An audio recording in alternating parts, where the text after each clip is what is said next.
유다서 1장 2절 13절 합독하시겠습니다. 그들은 기탄 없이 너희와 함께 먹으니 너희의 애찬의 암초요 자기 몸만 기르는 목자요 바람에 불려가는 물 없는 구름이요 죽고 또 죽어 뿌리까지 뽑힌 열매 없는 가을 나무요 자기 수치의 거품을 뿜는 바다의 거친 물결이요 영원히 예배된 캄캄한 흑암으로 돌아갈 유리하는 별들이라. 아멘. 지난주에 그 11절에 화 있을진저 그 이 사람들이여 그 부분을 제가 집에 가서 생각해 보니 설명을 제대로 안 했더라고요. 이 화가 슬픔의 탄성이라고 했잖아요. 슬프다. 그런 우리가 이제 감탄하는데 우리가 힘들어서 감탄도 하고 기뻐서 감탄도 하잖아요. 이건 슬픔의 감탄사잖아요. 그러니까 예수님도 이 감탄사를 여러 번 쓰셨잖아요. 근데 이 유다도 썼잖아요. 그러니까 너희들 잘못했으니까 이렇게 벌 받을 거야. 당연해. 이런 의미로 화 있을진저가 아니라 정말 슬퍼하는 거예요. 하나님의 마음을 유다도 가졌단 말이죠. 우리도 이 마음 갖기를 예수님 이름으로 축복합니다. 우리도 늘 이 마음만 가지면 얼마나 좋겠어요. 그죠? 근데 제가 이 마음이 잘 안 생긴다는 거죠. 에이, 이렇게 생각하지? 너 그래서 어떻게 하나님과 거리가 멀어서 어떻게 그런 아픔과 슬픔으로 사람들을 잘 바라보지 못하는 저 자신을 날마다 발견해요. 주여. 그러지 않고 정말 이 유다 같은 그런 심정, 하나님을 거역하는 자들의 이런 심정 가졌으면 얼마나 좋겠어요. 그죠?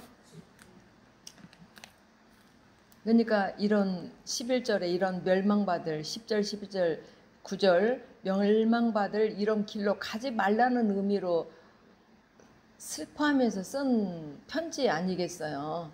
우리도 이 편지를 진짜 입으로도 쓰고 마음으로도 씁시다. 입으로만 항상 쓸 수는 없어요. 사람들이 또 안 받아주니까 피차의 상처가 되거든요. 안 받으면서 너나 잘해. 그러면 못하는 나 자신을 보면서 위축되고 하잖아요. 그럴 때는 마음으로 슬퍼하고 또 들을 만한 자는 말로 슬퍼하고 그들은 기탄 없이 너희와 함께 먹으니 기탄 없이는 두려움 없이 무서워하지 않고 그러니까 놀람과 공포 없이 이런 말이에요. 왜 두려워해야 되잖아요. 내가 이런 말을 하면은 이렇게 사람들을 호도하면은 안 된다. 이런 두려움이 있어야 되는데 제가 며칠 전에 어떤 교회 어떤 사모님이 그 사모님이 어떤 교회가 그렇게 뜨겁게 하여튼 날마다 불로불로 한대요. 예배 때마다. 그래서 어머 그래? 근데 청년들이 들끓는데 그래? 그럼 우리 저기 주은이 거기 좀 보낼까? 막 그 열기를 받으라고 제가 이제 그랬어요. 그러면서 어디 교회냐고 나도 좀 가보겠다고 그랬더니 가르쳐 주는데 거기는 청년들이 돈을 버는 목적이 교회 빚 갚는 거래요. 근데 가만히 듣다 보니까 뭐하러 20억씩 빚 져가고 교회를 지어? 그래가지고 청년들이 물론 하나님 앞에 헌신하는 것도 좋지만 자기들 삶을 잘 살아야 되잖아요. 그리고 그게 지금 우리 정말 가난하고 먹고 살기 힘들 때 그때지 지금은 그때보다 우리가 지금 더 빈부격차가 심해서 그럴 수도 있지만 그때는 정말 교회 목사님들이 먹을 게 없어서 그렇게 살 때가 아니잖아요. 지금은. 그런데 20억씩 빚을 져가지고 청년들이 그 빚을 갚기 청년들의 일하는 목적은 오로지 그거래요. 그렇다고 그 목사님이 막 대단하다고 얘기를 하는데 난 슬프더라고.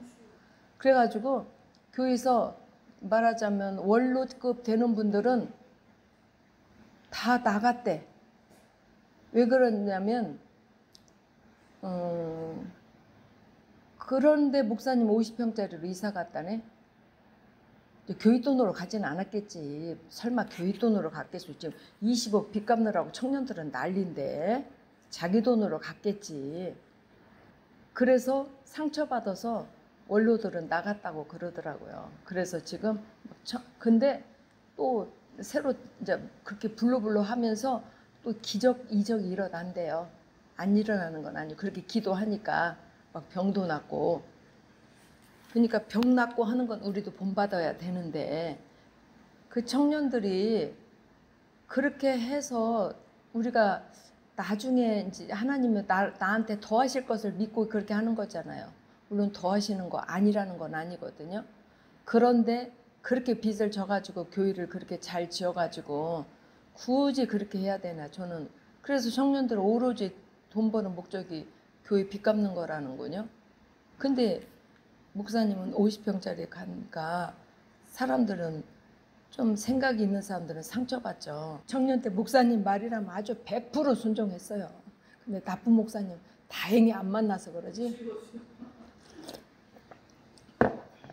내가 어려서부터 어른을 잘 공경하는 그런 할머니랑 살아서 교육을 받았잖아요. 그래서 그렇게 했는데 마지막으로 안 들은 거 있어요. 목사님이 목사님과 반대하는 사람들하고 나한테 절교하라는데 내가 절교를 안 했죠. 이게 꼭 맞는 것만 말 들었네 지금 생각하니까. 놀라고 무서워해야 되는데 놀라고 무서워하지 않아. 그게 능력이 나타난다고. 그게 다 성령이 아니라는 것을 우리가 물론 성령의 역사일 수도 있지만 성령의 역사로 한다면 목사는 50평짜리 가면서 그 젊은 애들이 그렇게 부자 애들만 있겠어? 정말 24평도 못 사는 사람이 더 많을 텐데. 근데 그 능력 보고 그렇게 모인다는 거예요. 처음에는 막 그 말 듣고 혹했어요. 그렇게 기도 뜨겁게 하고 청년들이 그렇게 막 열심히 한다고 하길래 그건 좋죠. 근데 그래가지고 거기서 또 제가 열변을 토했잖아요. 안 그래야 되는데 버스 타고 아니 버스 타고 가면서 그건 옳지 않다고. 그러면서도 저도 그렇게 못 살으면서도 좀 그러더라고요. 기탄 없이, 이게 두려움 없이 너희와 함께 먹으니, 지금 너희와 함께 먹는 건 너희 애찬에 함께 한다는 얘기거든요. 미리 판결받기로 작정된 가만히 들어온 몇 사람이 너희의 애찬을 먹으면서 너희를 그렇게 유혹한다는 거예요. 그리스도인들이 보통 평범한 그리스도인이 많고 아주 못된 사람 몇 명이 있어서 왜 미꾸라지 한 마리가 온 물을 흐린다고 하는 것처럼 그렇게 하잖아요. 그리고 내가 정광호 목사님 얘기를 해서는 안 되지만 나라와 국가를 위해서 그렇게 했다고 어떤 목사님은 그렇게 하는 거예요. 자기 유익을 위해서 그렇게 한 거지 그게 나라와 국가를 위해서 한 건 아니거든요. 근데 그렇게 착각하고 오해하고 따른다고요. 그러니까 슬퍼. 귀가 없고 눈이 없어서. 그래서 내가 원어로 공부를 좀 해야 된다는 이야기를 좀 했는데 마이동풍이야. 그냥 자기가 여태 몇십 년 막 어려서부터 신앙생활 막 그 쩌들은 거 그거에서 벗어나지 못해요. 지난주에 그 말씀한 것 중에 그 뭐가 있냐면 고착이라는 단어가 가인이 고착이라는 뜻이 있다고 했잖아요. 고착화되어 가지고 못 나가는 거예요. 자기를 더 이상 나가지 못하도록 그렇게 그냥 딱 달라붙어 있어. 거기에 율법에. 사실 율법도 아니에요. 율법은 그보다 훨씬 높거든요. 자기 해온 습관이죠. 함께 먹으니. 함께 먹는다는 이 말이 방탕하게 즐기다, 함께 흥청거리다, 함께 연회하다 이런 뜻이거든요. 방탕하게 함께 즐긴다. 그들은 정말 그 여기서 애찬이라는 말이 아가파이스인데 가난한 사람들을 초대해가지고 서로 준비한 음식으로 구제하면서 그리스도 안에서 교제를 나누기 위한 식사라는 의미래요. 이게 그 책에 보니까. 근데 이 어근이 아가페거든요. 아가페는 우리가 항상 자주 성경에서 말하지만 애찬과 그 만찬을 애찬 그 주께서 주시는 그런 애찬이거든요. 근데 그 애찬과 만찬을 그러니까 이 아가페는 그 성만찬이라는 그런 의도도 있다고 그래요. 그러니까 교제 뿌려서 성찬이 그 초대교회는 그렇게 아가파이스로 했대요. 그러니까 교제하고 성찬을 나눠야 되는데 이 성찬을 잘못 먹는 거죠.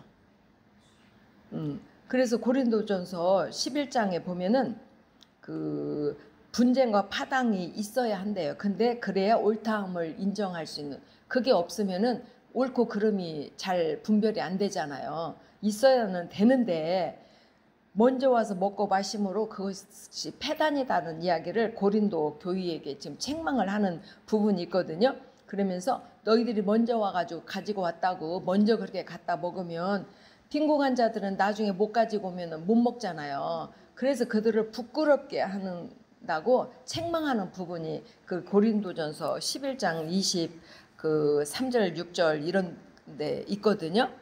그래 이제 17절부터 26절까지 쭉 보면 그런 게 있어요. 그래서 성만찬을 의미를 아주 쇠퇴시키는 그런 의미라고 그 고린도전서 11장에 책망하거든요. 지금 그 기탄 없이 함께 먹는다는 애찬의 뭐 암초라고 하는데 너희들이 그런 존재로 전락하지 말라고 지금 쓴 거잖아요. 그래서 히브리서 10장 26절에 보면 진리를 아는 지식을 받으는 짐짓 죄를 범하면 다시 속하는 제사가 없대요. 무서운 마음으로 기다리는 것과 대적하는 그 자를 태울 맹렬한 불만 있대요. 이게 지금 그 거짓, 너희와 함께 먹는다는 게 방탕하게 즐긴다고 하잖아요. 하나님 말씀을 방탕하게 즐기는 게 뭐예요? 우리는 그 당시에 지금 실제로 그 음식을 먹는 걸 얘기하거든요. 우리는 하나님 말씀을 방탕하게 먹으면 안 되잖아요. 하나님 말씀을 가지고 그리고 기도하면 능력이 나타나요. 실제로. 근데 그게 제가 성령의 능력과 영의 능력이라고 했잖아요. 그게 영의 능력이 나타난다고요. 근데 그게 성령화 돼야 되잖아요. 정말 병든 자를 고치고 이런 것들이 사람들을 유익하게 해야 되는데 교회 성장만 사람을 유익하게 하는 게 아니라 하나님 말씀을 사람을 유익하게 하려고 하는 거지. 교회 건물 세우라고 하나님 말씀을 주시는 거 아니잖아요. 근데 건물이 그렇게 중요하게 생각하면 안 된다는 거죠. 근데 사람들도 교회 건물을 잘 지어놓으면 사람이 모이니까 건물들을 잘 지으려고 애들을 써요. 건물 잘 지어놓은 교회들은 아주 물밀듯이 밀려온대요. 그 건물 없는 작은 교회들에서 그런 부담. 어떤 사람도 그러더라고. 작은 교회 가려면 경제적인 부담을 느낀다고. 돈 내라고도 안 나왔는데 왜 느끼는지 몰라. 내야 된다. 근데 작은 교회들은 보통 한 분이 일해요. 생활비를 벌기 위해서 두 분 중에 한 분이 보통은 일을 해요. 성도만 바라보고 있지 않거든요. 지금은 다 깨어서 성도들이 그렇게 나는 못 먹어도 갖다 바치는 시대가 아니에요. 옛날에는 그렇게 했잖아요. 복 받는다고. 근데 우리 조상들이 그렇게 했지만 그게 실제로 복이 안 된 경우가 더 많잖아요. 그냥 지금은 깨어서 영리해서 그렇게 안 넣는다고요. 그게 나쁜 건 아니에요. 하나님의 말씀을 가지고 이렇게 방탕하게 즐기는 그런 말씀이 되면 안 되겠잖아요. 나를 위한 말씀이면 방탕하게 즐기는 거죠. 내가 그 말씀으로 내 마음이 성장하고 영이 성장하고 거긴 그러면 더하신 삶이 성장하게 하나님께서 하시겠죠. 근데 그걸 기탐 없이 두려움 없이 그렇게 한다. 너희의 애찬의 암초는 뭐야? 바다 가운데 있는 게 암초잖아요. 바다 가운데 있는 그 큰 눈에 보이지 않는 밑에 그 바다 속에 그 큰 바위가 있어가지고 배들이 가다 암초에 걸려서 파손되고 하잖아요. 그러니까 신앙을 그들의 그 잘못된 것을 잘 모르고 일단 뭐 으쌰으쌰 하니까 병 낫고 하니까 그걸로 된다고 생각을 해가지고 그걸로 전부라고 생각해가지고 그렇게 그때 자기 젊음을 거기다 바쳐요. 그래가지고 나이 먹어서 신앙 떠나는 사람들이 얼마나 많은데요. 청년 때 신앙생활 하다가 결혼하니까 신앙 해이해져서가 아니에요. 결혼하고 떠나는 사람 너무 많아요. 그렇게 그게 암초죠, 암초. 물론 믿음이 없으니까 떠나지만 주위에 뭐 옛날에 성가대를 몇 년 했습니다. 뭐 찬양 인도자들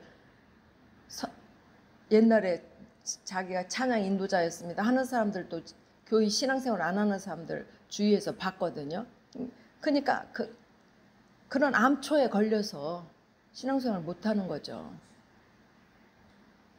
그리고 자기 몸만 기르는 목자요. 자기 몸만 기른다는 게 뭐예요? 목자로서 돌보아야 되는데 자기 삶만 돌보는 거예요. 성도의 삶을 돌봐야 되는데 가만히 들어온 이단들이 그렇게 한다는 거예요.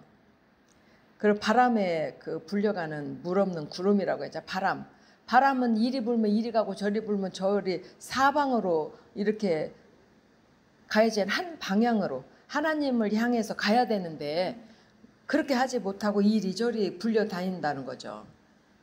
호흡하다는 그런 무의식적으로 숨쉬다 호흡하다에서 왔거든요. 무의식적으로 숨쉬는 게 뭐야? 하나님 말씀에 지금 내가 맞는가 틀리는가를 의식을 해야 되잖아요. 근데 그 의식이 없이 그냥 자기 생각대로 말씀을 전하는 게 무의식적으로 숨쉬게 사람들을 하는 거 아니겠어요? 살아있는 것 같으나 죽은 자들로 만드는 거죠. 호흡하다. 그렇게 숨 쉬는 거예요. 하나님 말씀에 입각해서 그 성령 안에서 숨을 쉬어야 되는데 이 바람은 아네모스라는 세상 바람을 말하는 거거든요. 우리 성령도 불다 바람 이런 뜻이 있다고 했잖아요. 근데 그 바람이 아니에요. 이 바람은 바람에 불려가는 그냥 이리저리 흔들린다는 거죠. 옆으로 데리고 가다라는 그런 파라페로라는 단어가 있는데 번역은 안 했더라고요. 원문에는 있어요. 옆으로 데리고 가. 이게 하나님을 향해서 가야 되는데 옆으로 삐져나가게 만든다는 거죠. 우리가 여기 같은 출발을 해서 각도가 1mm만 달라도 여기서 몇백 메다 가면 확 틀려지잖아요. 우리 신앙을 그렇게 하면 출발점은 같지만 그 출발점에서 1mm라도 틀어졌는가를 우리는 늘 보면서 나 자신을 살펴야 되는데 그런 살핌 없이 그런 죄일을 한다는 거죠. 거짓 선지자들이. 물 없는 구름 비가 안 내리잖아요. 하나님의 은혜를 내릴 수가 없는 그런 잠언 25장 14절에도 이 바람이 있는데 선물한다고 거짓 자랑하는 자는 비 없는 구름과 같으니라. 그러니까 선물만 어떤 사람은 내가 이거 줄게 진짜 그렇게 하는 사람 있어요. 근데 주는 건 한 번도 못 봤어요. 이거 줄 듯 저거 줄 듯. 그러면서 한 번도 안 주더라고요. 어떤 사람이. 근데 거짓 자랑하는 거잖아요. 근데 그 속에는 뭐가 있겠죠. 내가 인정받고 싶은 욕구가 있다거나 그런 게 있는데 실제로 주지 않으니까 내용이 없잖아요. 이게 내용 없는 그런 말씀만, 이게 지식은 있으나 내용이 없는 거죠. 목자, 몸만 기르는 목자, 우리를 목자는 다 알잖아요. 목자요, 바람에 불려가는 물 없는 구름이라고 했잖아요. 죽고 또 죽어. 뿌리까지 뽑힌 열매 없는 가을 나무라고 했잖아요. 죽고 또 죽어. 또 죽어라는 두 번이라는 뜻이에요. 그 아포드네스코라는 단어가 두 번 써 있는 게 아니라 죽고 다시 이런 뜻이에요. 이게 죽었으면 우리가 다시 은혜로 다시 살아 올렸는데 뿌리채 뽑히니까 살아날 길이 없죠. 그렇게 이단적인 속성을 가진 자는 이게 그 죽고라는 말이 떨어져서 멀리 떨어져서 이런 뜻이에요. 멀리 떨어져서 또 완성. 이게 멀리 떨어진 것에서 완성을 바라보니까 완성을 할 수가 없죠. 또 죽어 다시 양쪽 둘 이런 뜻이거든요.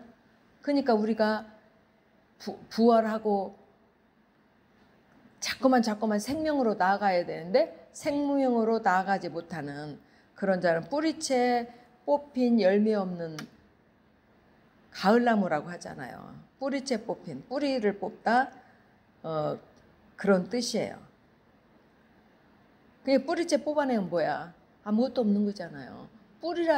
그루터기가 남아 있어야 거기서 그 싹이 나고 그 싹에서 꽃이 피고 열매를 맺는데 그럴 수 없는 그런 열매 없는 아칼포스는 불모에 그냥 아무것도 없다는 거잖아요. 열매 없는. 근데 그 포도송이 또 타작마당 이런 말에서 왔어요. 타작마당에 가보니까 아무것도 타작해서 건질 게 없는 거죠. 그 포도가 열려줘야 사람을 유익하게 하는데 유익하게 못하잖아요. 그러니까 우리도 물론 나도 잘 살아야 되지만 내가 누군가의 작은 거라도 유익을 끼친다면 그게 하나님 앞에 우리가 봉헌되는 거예요. 내가 드려지는 거거든. 누구한테 말 한마디라도 작은 거, 꼭 우리가 물질을 주어서만 아니라 말 한마디라도 작은 거, 그 사람을 유익한 말을 한다면 그게 봉헌되는 거죠. 가을나무는 나뭇잎들이 그 벗을 때 늦은 가을에 나무잖아요. 근데 왜 가을나무라고 그렇게 했을까요? 가을나무는 다시 준비를 해야 되거든요. 내년에 싹 틔울 준비를 해야 되는데 그런 거짓 선지자는 내년에 싹을 못 틔운다는 거죠. 그러니까 얼마나 불행해요. 열매로 그들을 안다고 했는데 열매가 없으니 알 수가 없잖아요. 그리고 그 시편에 보면은 혀가 잘못된 자는 영원히 그 장막에서 뽑아버린다고, 뿌리를 빼버린다고 그렇게 말씀하셨거든요. 그러니까 이들이 말로 성도들을 현혹시키잖아요. 지금 거짓 교사들이. 우리가 은혜로 구원받았으니 우리는 그냥 범죄를 자꾸만 적극적으로 해도 된다, 이렇게 하면 안 되잖아요. 우리 연약해서 어쩔 수 없이 우리가 죄를 가지고 있고 또 살고 있지만 그것을 빼려고 부단히 노력하는 게 우리 크리스찬들이잖아요. 근데 그거 없이 한다는 거예요. 그 거짓 교사는 생명에 이를 수가 없고 거짓 교사를 따르는 자도 생명에 이를 수가 없어요. 따라서는 안 되죠. 잠언 2장에 보면은 정직한 자는 땅에 가며 완전한 자는 땅에 나무리라 그랬거든요. 근데 정직한 게 뭐예요? 하나님 말씀에 정직해야 되잖아요. 말씀이 내 안에서 나를 어거해 가는 게 정직한 거잖아요. 부족하지만 부족한 대로. 그 이사에서 내가 아침에 읽었는데 이사에서 어딘가 보니까 가까이 있는 자나 멀리 있는 자나 하나님의 평강을 그 13절에 할 때 하려고 그 아침에 찾았는데 멀리 있는 자나 가까이 있는 자나 평강을 주신다고 하나님이 그러셨거든요. 그러니까 뭐야? 우리가 하나님 말씀에 우리가 몸은 멀리 있을지라도 하나님 말씀에 가까이 있는 걸 원하시는 거잖아요. 근데 하나님께 늘 예배 드리는 건 가까이 있는 거잖아요. 가까이 있으면서도 마음은 먼 거는 평강이 없잖아요. 이사야서를 읽으면서 우리 가까이 있는 자만 은혜를 평강을 주시는 게 아니라 멀리 있는 자도 주신다고 하네. 그러면서 우리가 멀리 있지만 우리 신앙이 막 뜨거울 수도 있지만 그 별로 못 뜨거우면서도 그 신앙생활을 하는 경우도 있잖아요. 근데 하나님이 하나님을 바라보고 있는 자는 열정을 가졌거나 열정이 작거나 멀리 있는 건 저는 그렇게 생각을 했어요. 평강을 주신대요. 얼마나 은혜가 넘쳐요. 잠언 또 3장에 보면 인자와 진리가 내게서 떠나지 말게 하라.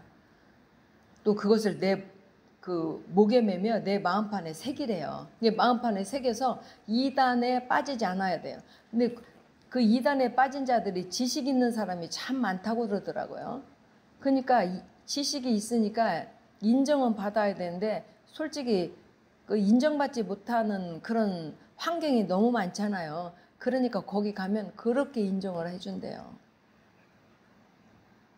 그래 놓고는 나중에 이제 뿌리채 뽑아 먹는 거지. 그렇게 한대요. 뿌리채 뽑히고 나온 사람도 있거든요. 근데 뿌리채 뽑혀도 못 나오는 사람은 얼마나 불행한 일이에요. 이게 진리가 없으니까 비진리인 줄도 모르고 거기서 인정하고 으쌰으쌰 하니까 따라가는 거죠. 근데 우리가 진리 가운데 거하려고 하면은 잠언 그 3장 3절인가 4절인가 거기 보면 내가 하나님과 사람 앞에서 은총과 귀중히 여김을 받으리래요. 하나님 앞에만 은총을 받는 게 아니라 사람에게도 귀중히 여김을 받는데요. 또 잠언 2장 31절에는 자기 행위를 먹으며 자기 꾀에 배부르리라. 어떤 사람은 자기 행위의 열매를 먹는데 자기 꾀에 배부른대요. 이렇게 되면 아니잖아요. 요새 텔레비에 아주 핫한 사람 하나 있잖아요. 권사님은 뉴스를 안 봐서 잘 모르나 보다. 돈이 그렇게 많으면 자기가 폐물을 사지 뭐로 사달라고 해가지고 난리야. 돈이 많은데. 그러니까 왜 그러냐면 인정 욕구, 저 사람이 나를 주면 나를 인정하는구나. 그런 자기 그런 거. 그러니까 얼마나 불행한 일이에요. 하나님 사랑으로 가득 차 있으면 누가 나를 인정하거나 인정하지 않거나 날마다 해피하잖아요. 근데 그 사람한테 인정받으려고 이단에 가서 자기 재산 탕진하는 사람 왜 그러는 줄 알아요? 거기 칭찬하니까 거기에 매몰돼가지고 자기 걸 갖고 가서 다 탕진하잖아요. 그게 하나님 일이라고. 더 하실 거니까. 근데 더하지 않아. 거기에 더하시는 분이 아니거든요. 그러니까 이런 자기 꾀에 배불러요. 내가 지금 오늘 저 사람 거 좀 탈취하면은 오늘 기분 좋고 좋을 것 같지만 그것 때문에 자기가 멸망에 들어간다는 걸 우리는 알아야 돼. 이게 남의 거 탈취하려고 절대 하면 안 되고 하나님 은혜로 살아야 되죠. 그래서 어리석은 자처럼 우리는 퇴보하지 않으려면 거짓 선지자에게 속지 않는 그런 귀한 삶이 되어야 됨을 예수님 이름으로 축복합니다.